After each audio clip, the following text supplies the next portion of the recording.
بسم اللہ الرحمن الرحیم۔ شروع اللہ کے نام سے جو بڑا مہربان اور نہایت رحم کرنے والا ہے۔ محترم ناظرین، السلام علیکم۔ میں آج اس ویڈیو میں ایک یہودی اور حضرت محمد صلی اللہ علیہ وسلم کا واقعہ شیئر کروں گی۔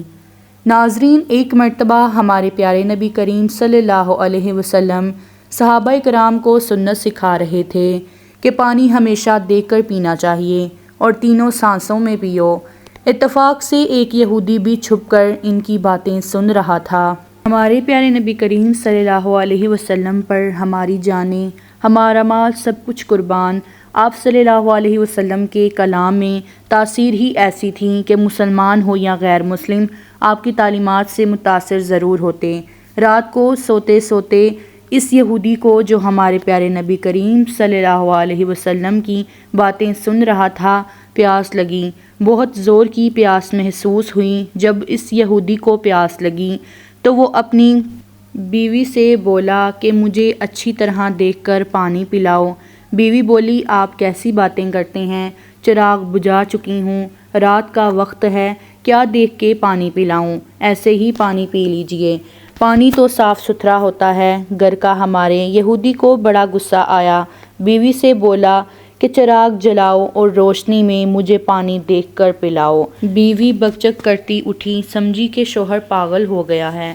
آخر خود یہودی اٹھا اور چراغ روشن کیا۔ چراغ کی روشنی میں اس کی بیوی نے دیکھا کہ اندھیرے میں وہ جو پانی اپنے شوہر کے پینے کے لیے لائی تھی، اس میں ایک سیاہ بچھو تیر رہا ہے۔ یہودی بھی دیکھ کر حیران رہ گیا، اس پانی میں سیاہ بچھو تیر رہا تھا۔ بیوی کو اس نے تمام ماجرا سنایا کہ کس طرح اس نے چھپ کر رسول اللہ صلی اللہ علیہ وسلم کی باتیں سنی کہ پانی ہمیشہ دیکھ کر پینا چاہیے۔ صبح کو وہ یہودی ہمارے پیارے نبی کریم صلی اللہ علیہ وسلم کی خدمت میں حاضر ہوا اور رات کا واقعہ آپ صلی اللہ علیہ وسلم کو سنایا۔ آپ صلی اللہ علیہ وسلم نے تبسم فرمایا۔ یہودی بولا، اے اللہ کے رسول، جس مذہب کی احتیاط انسان کی جان بچا لے تو وہ مذہب خود پورے انسان کو دوزخ کی آگ سے کیوں کر نہ بچائے گا؟ اتنا کہا اور وہ یہودی کلمہ پڑھ کر مسلمان ہو گیا۔ امید کرتی ہوں کہ آپ سب کو یہ ویڈیو ضرور پسند آئی ہوگی۔ ویڈیو پسند آئی ہو تو ویڈیو کو لائک کریں اور چینل کو سبسکرائب کریں تاکہ ایسی مزید ویڈیوز آپ تک پہنچ سکیں۔ اللہ حافظ۔